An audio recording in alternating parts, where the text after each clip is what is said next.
Indian ചരിത്ര കോൺഗ്രസിൻ്റെ ദേശീയ സമ്മേളനം തലശ്ശേരിയിലെ ബ്രണ്ണൻ കോളേജിൽ നടക്കുകയാണ്. ഒരു ചരിത്ര വിദ്യാർത്ഥി എന്ന നിലയിൽ, കുറച്ചു കാലം ചരിത്രം പഠിപ്പിക്കാൻ നിയോഗിക്കപ്പെട്ട ഒരു അധ്യാപകൻ എന്ന നിലയിൽ, ഇന്ത്യൻ ചരിത്ര കോൺഗ്രസിനെ എങ്ങനെ നോക്കിക്കാണുന്നു എന്ന് ചോദിച്ചാൽ ഞാൻ വളരെ ദുഃഖത്തോടു കൂടിയാണ് ഇന്ത്യൻ ചരിത്ര കോൺഗ്രസിനെ കാണുന്നത്. അവിടെ ചരിത്രകാരന്മാരുടെ ഒരു സമ്മേളനമാണോ അതോ ഒരു രാഷ്ട്രീയ സമ്മേളനമാണോ നടക്കുന്നത് എന്ന് എനിക്കറിയില്ല. കാരണം ഇന്ത്യയിലെ ചരിത്രകാരന്മാരിൽ രണ്ട് തരത്തിലുള്ള, ലോകത്തെവിടെയുമാണെങ്കിലും രണ്ട് തരത്തിലുള്ള ചരിത്രകാരന്മാരാണുള്ളത്. ഒന്ന് യഥാർത്ഥ ചരിത്രകാരന്മാർ, മറ്റൊന്ന് ചരിത്രം എഴുത്തുകാർ. അവർ ചരിത്രം എഴുതുകയാണ്, ആധാരം എഴുതുന്നത് പോലെ അവർ ചരിത്രം എഴുതുകയാണ്. ആധാരം എഴുതുന്നത് ആർക്കെങ്കിലും വസ്തു വാങ്ങിക്കുമ്പോൾ ആധാരം എഴുത്തുകാരൻ കൃത്യമായി പണം കൊടുക്കുന്ന ആളിന് എല്ലാ അവകാശങ്ങളും ആധാരത്തിൽ ഉൾക്കൊള്ളിച്ചുകൊണ്ടാണ് ആധാരം എഴുത്ത് നടത്തുന്നത്. അങ്ങനെ ചരിത്രം എഴുത്തുകാർ കുറേ പേര് നമ്മുടെ രാജ്യത്തുണ്ട്. അവർക്ക് വലിയ ചരിത്രകാരന്മാരാണെന്നും ബുദ്ധിജീവികളാണെന്ന് പറഞ്ഞ് എഴുന്നള്ളിച്ചുകൊണ്ട് നടക്കുന്നുമുണ്ട്. പക്ഷേ അന്തർദേശീയ നിലവാരത്തിലുള്ള ഒരൊറ്റ ചരിത്രകാരൻ ഇന്ത്യയിൽ ഉണ്ടായിട്ടില്ല എന്നുള്ളതാണ് യാഥാർത്ഥ്യം. ഇപ്പോൾ Edward Gibbon, the decline and fall of Roman empire എഴുതിയ എഡ്വേർഡ് ഗിബൺ ബ്രിട്ടീഷുകാരനാണ്. ലിയോപോൾഡ് ഫോൺ റാങ്കെ, അദ്ദേഹം ജർമ്മൻകാരനാണ്. അർണോൾഡ് ടോയിൻബി ബ്രിട്ടീഷുകാരനാണ്. എച്ച് കർ ബ്രിട്ടീഷുകാരനാണ്. അങ്ങനെ അർണോൾഡ് ടോയിൻബിയെ പോലോ എച്ച് കറിനെ പോലോ അതല്ലെങ്കിൽ ലിയോപോൾഡ് ഫോൺ റാങ്കയെ പോലോ ഒരാൾ, ഒരു ചരിത്രകാരൻ ഇന്ത്യയിൽ ഉണ്ടായിട്ടില്ല. എഡ്വേർഡ് ഗിബൺ എഴുതിയ decline and fall of Roman empire പോലെ ഒരു ചരിത്ര പുസ്തകം എഴുതാൻ കഴിയുന്ന ഒരൊറ്റ ചരിത്രകാരന്മാരും ഇവിടെ ഉണ്ടായിട്ടില്ല. ഇവിടെ നമ്മുടെ ചരിത്ര ലോകം അടക്കി വാടുന്നത് ഊതി വീർപ്പിച്ച ചില ബലൂണുകൾ മാത്രമാണ്. ഇന്ത്യയുടെ ചരിത്രത്തെ ചരിത്രമായി സമഗ്രമായി സമീപിച്ച ആളാണ് R.C. മജുംദാർ. പക്ഷേ ചരിത്രകാരന്മാർ അദ്ദേഹത്തിനെ അംഗീകരിക്കില്ല. ഏതെങ്കിലും ഒരു മുക്കും മൂലയും എടുത്ത് അതിനെക്കുറിച്ചൊരു ഗവേഷണം നടത്തി അതിൽ മാത്രം പഠനം ഒതുക്കി നിർത്തി സ്പെഷ്യലൈസ് ചെയ്ത ആളുകൾ ഡോക്ടറേറ്റ് ലഭിച്ചു കഴിയുമ്പോൾ താനാണ് ചരിത്രകാരനെന്നും തൻ്റെ വായിൽ നിന്ന് വരുന്നതാണ് ചരിത്രമെന്ന് സ്ഥാപിച്ചെടുക്കാൻ നടത്തുന്ന ശ്രമം. അവർക്ക് രാഷ്ട്രീയ പിന്തുണ കൂടി ഉണ്ടായാൽ സംഭവം മാറിക്കഴിഞ്ഞു. അങ്ങനെ മാർക്സിയൻ ചരിത്രകാരന്മാരുടെ വരവാണ് ചരിത്രം എഴുത്തിനെ ഒരു ആധാരം എഴുത്തിൻ്റെ ലെവലിലേക്ക് കൊണ്ടുപോയത്. അവർക്ക് കൃത്യമായ രാഷ്ട്രീയ ലക്ഷ്യമുണ്ട്. രാഷ്ട്രീയ ലക്ഷ്യത്തോടുകൂടി തന്നെ ചരിത്രം എഴുതിയവരാണ് ഇന്ത്യയിലെ ഭൂരിപക്ഷം ചരിത്രകാരന്മാരും. അവരാരും തീർത്തും മോശമാണ് എന്നല്ല ഞാൻ പറഞ്ഞത്. പക്ഷേ അന്തർദേശീയ നിലവാരത്തിൽ നിൽക്കുന്ന, ലോകപ്രശസ്തരായ, ലോകം ശ്രദ്ധിക്കുന്ന വലിയ ചരിത്രകാരന്മാരെ പോലെ ഒരു ചരിത്രകാരനെ ഇന്ത്യക്ക് സൃഷ്ടിക്കാൻ കഴിഞ്ഞില്ല. അത് വളരെ ലളിതമായ ഒരു സത്യമാണ്. കാരണം ചരിത്രത്തെ അത്ര വലിയ ഗൗരവമായി ഒരുപക്ഷെ ഇന്ത്യക്കാർ എടുക്കാത്തതുകൊണ്ടാണോ അതോ നല്ലൊരു ചരിത്രകാരൻ ഇന്ത്യയിൽ ജനിച്ച് വളരാത്തത് കൊണ്ടാണോ എനിക്കറിയില്ല. ലോകം ശ്രദ്ധിക്കുന്ന ഒരു ചരിത്രകാരനെ ഇന്ത്യക്ക് സംഭാവന ചെയ്യാൻ കഴിഞ്ഞിട്ടില്ല എന്നാണ് സത്യം. പണ്ടും നമ്മളെ ചരിത്രത്തോടെ വിമുഖത പുലർത്തിയ ഒരു ജനസമൂഹമാണ് ഇന്ത്യയിലുള്ളത്. നമുക്ക് കഥകളായിരുന്നു വേണ്ടിയത്. നമുക്ക് കഥകളുടെ പുറകെ നമ്മൾ പോയപ്പോൾ ഗ്രീസുകാരെ ഹീറോഡോട്ടസ് ചരിത്രം എഴുതി, തിയൂസിഡിസ് ചരിത്രം എഴുതി, അവരൊക്കെ ചരിത്രമാണ് എഴുതിയത്. പക്ഷേ ആ കാലഘട്ടത്തിൽ തന്നെ ഇന്ത്യക്കും ചരിത്രമുണ്ടായിരുന്നു. പക്ഷേ ചരിത്രം എഴുതിയില്ല, പകരം കഥകളുടെ പിന്നാലെ അന്നത്തെ നമ്മുടെ ബുദ്ധിജീവികൾ പോയി എന്നുള്ളൊരു ദുര്യോഗമുണ്ടായി. സ്വാതന്ത്ര്യം കിട്ടിക്കഴിഞ്ഞപ്പോൾ അപ്പോഴും ചരിത്രം എഴുതുന്നില്ല, രാഷ്ട്രീയത്തിൻ്റെ പുറകെ പോകുന്ന, രാഷ്ട്രീയ നേതാക്കന്മാരുടെ അടിമകളായ ചില ആളുകളാണ് ചരിത്രകാരന്മാരുടെ കുപ്പായം ഇട്ടുകൊണ്ട് നിൽക്കുന്നത്. അതുകൊണ്ടാണ് BJP ചരിത്രം തിരുത്തി എഴുതാൻ തുടങ്ങുമ്പോൾ കാര്യമായൊരു റെസിസ്റ്റൻസ് ഇന്ത്യയുടെ പൊതുസമൂഹത്തിൽ നിന്നോ ചിന്തിക്കുന്ന ജനങ്ങളുടെ ഭാഗത്തു നിന്നോ ഉണ്ടാകാതിരുന്നത്. R.C. മജുംദാർ ചരിത്രത്തെ സമഗ്രമായി സമീപിച്ച ഒരാളാണ്. അതുപോലെ ചരിത്രത്തിന് തനതായൊരു സംഭാവന ചെയ്ത ആളാണ് D.D. കൊസാംബി. തീർച്ചയായിട്ടും മിത്ത് ആൻഡ് റിയാലിറ്റി എന്ന ഒരൊറ്റ പുസ്തകം തന്നെ മതി. അദ്ദേഹം മൗലികമായ ചില പഠന ഗവേഷണങ്ങൾ നടത്തി. അദ്ദേഹം ഒരു മാർക്സിയൻ രീതി സ്വീകരിച്ച ആളാണെങ്കിലും അത് ഒരു കുഴപ്പമില്ല. ഒരു മാർക്സിയൻ ടൂൾ ഉപയോഗിക്കുന്നതുകൊണ്ട് ഒരു തെറ്റുമില്ല. പക്ഷേ രാഷ്ട്രീയ നേതാവിൻ്റെ കാര്യസ്ഥനാകുമ്പോഴാണ് പ്രശ്നം വരുന്നത്. മാർക്സിയൻ ടൂൾ തീർച്ചയായിട്ടും ചരിത്രത്തെ സാമ്പത്തിക വളർച്ചയുടെ അല്ലെങ്കിൽ സാമ്പത്തിക സാഹചര്യത്തിൻ്റെ സൃഷ്ടിയാക്കി മാറ്റിയെടുക്കുന്നതിന് ഒരു തെറ്റുമില്ല. പക്ഷേ അത് തൻ്റെ യജമാനനായ രാഷ്ട്രീയ നേതാവ് ചരിത്രം എഴുതാൻ പറഞ്ഞാൽ അതുപോലെ എഴുതി കൊടുക്കുന്ന വൈസ് ചാൻസലർമാർ നമ്മുടെ നാട്ടിലുണ്ടായിട്ടുണ്ട്. അതുപോലെ എഴുതി കൊടുക്കുന്ന ചരിത്രകാരന്മാരും നമുക്കുണ്ടായിട്ടുണ്ട്.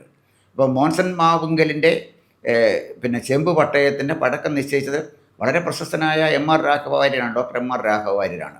അദ്ദേഹത്തിന് ഇപ്പോൾ വേണ്ട വലിയൊരു പുരസ്കാരം കൊടുത്തിട്ടുണ്ട്. എത്ര ദയനീയമായൊരു കാര്യമാണ്. മോൻസൺ മാവുങ്കൽ എന്ന് പറഞ്ഞൊരു കള്ളൻ എഴുതി കൊണ്ടുവച്ച ഒരു ഫേക്കായിട്ട് ഡോക്യുമെൻ്റ്, ഒരു കള്ള ഡോക്യുമെൻ്റ്, അന്ത്യപ്രവാചകൻ ഉപയോഗിച്ചിരുന്ന വിളക്കാണ് എന്ന് പറഞ്ഞ് അതും അയാൾ വിറ്റു. മോശയുടെ വടിയാണെന്ന് പറഞ്ഞത് വിറ്റു. അപ്പോൾ ഈ പുരാവസ്തു ഗവേഷകനെ കണ്ടാൽ ഇത് മോശയുടെ വടിയായിരുന്നെന്നും മറ്റേ പ്രവാചകൻ ഉപയോഗിച്ചുകൊണ്ടിരുന്ന വിളക്കാണെന്നൊക്കെ അദ്ദേഹം പറയില്ലേ. അദ്ദേഹം തന്നെയല്ലേ ചെമ്പുകോട്ടയത്തിൻ്റെ പഴക്കം നിശ്ചയിച്ച ആളും. അപ്പോൾ ആ ലെവലിലുള്ള ചരിത്രകാരന്മാരാണ് കേരളത്തിലുള്ളത്. കേരളത്തിലെ ഒരു ചരിത്ര വിദ്യാർത്ഥി എന്ന നിലയിൽ ഞാൻ ബഹുമാനിക്കുന്ന രണ്ട് ചരിത്രകാരന്മാരേ ഉള്ളൂ. കേരള ചരിത്രത്തെ സമഗ്രമായി സമീപിച്ച എ ശ്രീധരമേനോൻ. അദ്ദേഹത്തിൻ്റെ ജീവിതം മുഴുവൻ ചരിത്രത്തിനായിട്ട് മാറ്റിവെക്കുകയായിരുന്നു. അദ്ദേഹം റാങ്കെ പറഞ്ഞതുപോലെ തന്നെ present the facts as actually happened, എങ്ങനെയാണോ സംഭവിച്ചത് അതുപോലെ അദ്ദേഹം എഴുതി വെക്കുകയാണ് ചെയ്തത്. ഇൻ്റർപ്രട്ടേഷൻ ചരിത്രകാരൻ്റെ ചുമതലയാണെന്ന് ഒരുപക്ഷെ അദ്ദേഹം കരുതി കാണില്ല. അദ്ദേഹത്തിന് കിട്ടിയ ഇൻഫർമേഷൻ കൃത്യമായിട്ട് അദ്ദേഹം എഴുതി വെക്കുകയും ചെയ്തു. യഥാർത്ഥത്തിൽ കേരള ചരിത്രത്തെ സമഗ്രമായി സമീപിച്ചൊരു ചരിത്രകാരനല്ല, ഇളംകുളം കുഞ്ഞമ്പിള്ള എന്ന ബഹുഭാഷാ പണ്ഡിതനായ ഒരു ബുദ്ധിജീവിയാണ് കേരള ചരിത്രത്തെ സമഗ്രമായി സമീപിച്ചത്.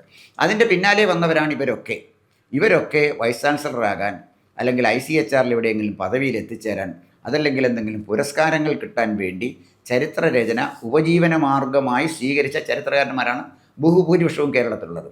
അതുകൊണ്ട് തന്നെ അവർ ചരിത്രത്തിൻ്റെ ചവറ്റുകൊട്ടയിലേക്കാണ് ഒരു യാത്ര ചെയ്തുകൊണ്ട് അവരുടെ ഇരിക്കുന്ന പുസ്തകം ആരാണ് വായിക്കുന്നത്? എത്രയോ കാലം മുമ്പ് മരിച്ചുപോയ എഡ്വേർഡ് ഗിവൻ്റെ decline and fall of Roman എംപയറിനെ കുറിച്ച് പറഞ്ഞു. വാട്ട് ഈസ് ഹിസ്റ്ററി എന്ന ESകാറിൻ്റെ പുസ്തകത്തെക്കുറിച്ച് നമ്മൾ പറയുന്നു. അല്ലെങ്കിൽ അർണോൾഡ് ടോയൻബിയുടെ ചരിത്രത്തെക്കുറിച്ചുള്ള ഹിസ്റ്ററി ഓഫ് സിവിലൈസേഷനെക്കുറിച്ച്, സ്റ്റഡീസ് ഓഫ് സിവിലൈസേഷനെക്കുറിച്ച് പറയുന്നു. ഇവിടെ അവരൊക്കെ ചരിത്രത്തിൽ ഓർമ്മിക്കപ്പെടുമ്പോൾ ഇന്ത്യയിൽ ഓർമ്മിക്കപ്പെടാൻ കഴിയുന്നൊരു ചരിത്രകാരന് ജന്മം കൊടുക്കാൻ നമ്മുടെ രാജ്യത്തിന് കഴിഞ്ഞിട്ടില്ല എന്ന് പറയുന്നത് ഒരു നാണക്കേട് തന്നെയാണ്. അതിന് സംശയിക്കേണ്ട കാര്യമില്ല. ജഗദീഷ് ചന്ദ്ര ബോസിനെ പോലുള്ള പ്രമുഖരായ ലോകപ്രശസ്തരായ ശാസ്ത്രജ്ഞന്മാർ നമ്മുടെ രാജ്യത്തുണ്ടായിരുന്നു. അതുപോലെ തന്നെ രാമാനുജനെ പോലെയുള്ള ഗണിതശാസ്ത്രജ്ഞന്മാർ നമ്മുടെ രാജ്യത്തുണ്ടായിരുന്നു. പക്ഷേ ഒരു ചരിത്രകാരൻ എന്ന നിലയിൽ ലോകം ആദരിക്കുന്ന, അംഗീകരിക്കുന്ന ഒരു ചരിത്രകാരനെ ഇന്ത്യക്ക് സൃഷ്ടിക്കാൻ കഴിഞ്ഞിട്ടില്ല. ലോകം അർഹിക്കുന്ന ആദരവ് കൊടുക്കണമെങ്കിൽ എന്തെങ്കിലും ഒരു മെറിറ്റ് വേണം. അത് ചരിത്രമായിരിക്കണം എഴുതേണ്ടത്.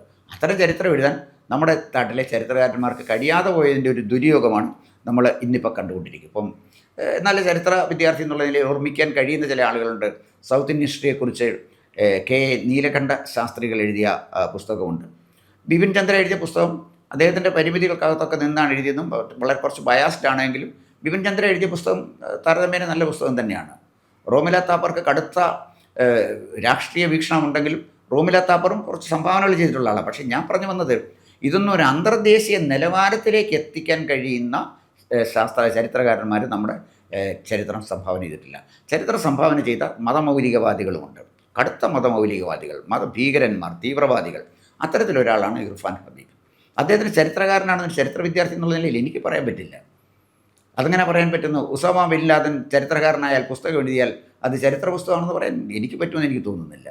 അപ്പോൾ ഇർഫാൻ ഹബീബ് ആരാധനണമെങ്കിൽ മറ്റൊന്നും വേണ്ട, ഡോക്ടർ KK മുഹമ്മദ് എഴുതിയ ഞാൻ ഭാരതീയൻ എന്ന പുസ്തകം വായിച്ചാൽ മതി. ഇർഫാൻ ഹബീബിൻ്റെ വിദ്യാർത്ഥിയാണ് ഡോക്ടർ KK മുഹമ്മദ്. അദ്ദേഹം ഈ ഇർഫാൻ ഹബീബ് എന്ന് പറയുന്ന മതതീവ്രവാദിയുടെ പീഡനങ്ങളിൽ നിന്ന് പ്രാവശ്യം ബുദ്ധിമുട്ടിയെന്ന് KK മുഹമ്മദ് തന്നെ എഴുതിയിട്ടുണ്ട്. അപ്പോൾ ഇത് കേരള ചരിത്രം നമ്മളെടുത്താൽ കേരളത്തിലും നല്ല ചരിത്രകാരന്മാരുണ്ടായിട്ടില്ല. ഒരു പക്ഷേ ഒരു പരമാവധി പറയാൻ കഴിയുന്ന ഒരു MGS നാരായണനുണ്ട്, അതിനപ്പുറത്തൊന്നുമില്ല. എന്തായാലും ശരി, ഒരു കാര്യം കൂടെ ഉറപ്പിച്ചുകൊണ്ട് ഞാനിത് നിർത്താം.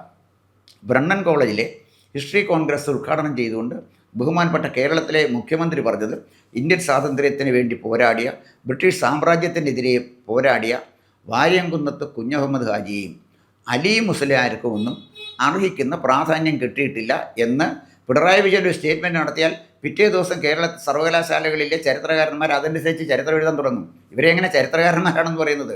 അതാണ് ഞാൻ പറഞ്ഞത്, ചരിത്രം എഴുത്തുകാരാണ് അവർ. അവരോട് നിയോഗിച്ചിരിക്കുന്ന എഴുതാൻ പറ്റില്ല. ആധാരം എഴുത്തുകാരൻ്റെ നിലവാരത്തിലുള്ള ചരിത്രം എഴുത്തുകാരാണ് കേരള സർവകലാശാലയിലുള്ള പ്രൊഫസർമാർ.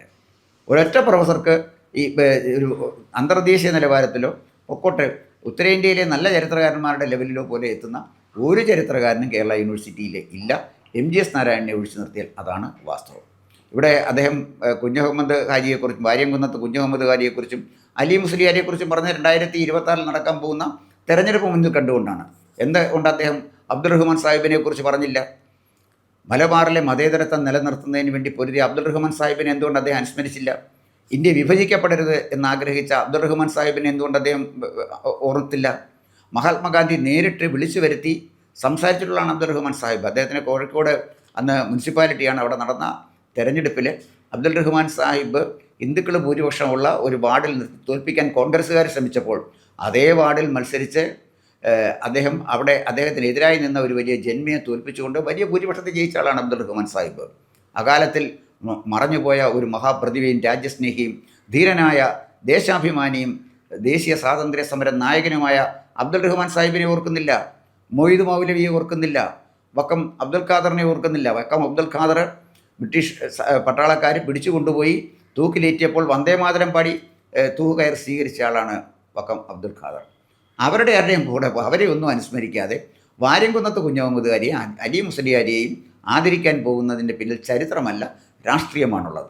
ആ രാഷ്ട്രീയം ഒരു ദൗത്യം പോലെ ഉപജീവനമാർഗമായി സ്വീകരിച്ചിരിക്കുന്ന ചരിത്രകാരന്മാരാണ് കേരളത്തിലുള്ളത്.